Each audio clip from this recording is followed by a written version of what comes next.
welcome to Peacevision. We are a portal for positive change. And today we're talking about our partners and how we kind of can take them for granted every now and then. And with me is David Essel, the author of his new book, 50 Plus Flavors of Erotic Love. David, talk to me about it. Yeah, John, one of the topics we go over a lot in the book that people forget about after the first 6 months of dating is, are you worshiping your partner? Are you making them feel like the most important person in the world? You know, because without that, we're going to lose that glue that holds us together. And too many people wait years and they run into problems and then they change relationships only to find out that they're going to have the same problems with the new person, right? So we have people slow down and say, let's learn how to worship. Now, what does that mean? You know, worship means staring in your eyes of your partners, you're talking to them, complimenting them. Now, John, this is important, daily. You know, not on a Saturday night when you're going out for dinner saying right. how, but it's the day, that's worshiping, you know. In the book, we divide it into assertive partners and passive partners. Some people use the word dominant partners and submissive partners. The words don't really matter, right? But most of the time, the person that's more assertive expects their partner to do the worshiping.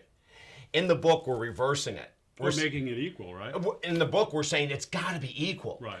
The assertive person has to worship their passive partner just like they want the passive partner to worship them. How do you learn that behavior? Is it telling yourself, hey, catching yourself?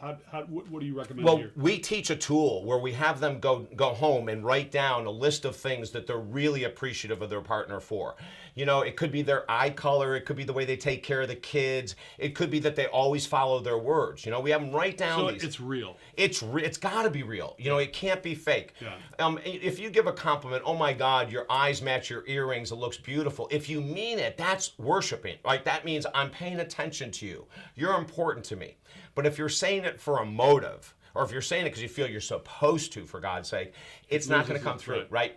So when we say worship, we mean physically worship the body, you know, like go down your partner's body and kiss every ounce and every inch of it, like worship them. And then do it outside of the bedroom.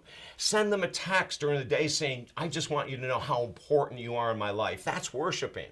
So throughout the book, we say no matter what role you're playing, no matter how erotic you want to get or how calm you want to make it, if you start to worship your partner, give it 60 days. Wait till you see what's going to happen next. Well, I would imagine, you know, it doesn't only hold true in love relationships, but in relationships with anyone in your life, where you're giving compliments, you're recognizing them, you're listening to them, right? Yeah. Those are all ways that we can, you know, worship. And John, when people talk about communication as the key to a relationship, it is only if it's followed up with action. If you're just talking a good game, but you're not really showing your partner you worship them, then that's going to run thin very quickly. So you've got to worship them verbally, but then you have to make sure that you're following it through with action. You know, I had a woman the other day say after her husband worked with me, he's opening car doors for her. She said, David, he hasn't done that in 25 years. And she said, do you know how special that makes me feel? So, John, sometimes it's not this massive change you have to make in the bedroom. It's all these little changes that will also happen in the bedroom as well. Yeah, and the thing is, we have to think about it. We do. Right? We have to remind ourselves. That's right. And catch ourselves when we're not doing it. Absolutely. Right? David Essel, the new book is 50 Flavors of Erotic Love. And where can we get it, David? Everywhere, all over the bookstores, Amazon.com. If you have Prime, it'll come to you in a day. All right. Keep your love alive, everybody. Thanks, David, for being with us. You're welcome, John.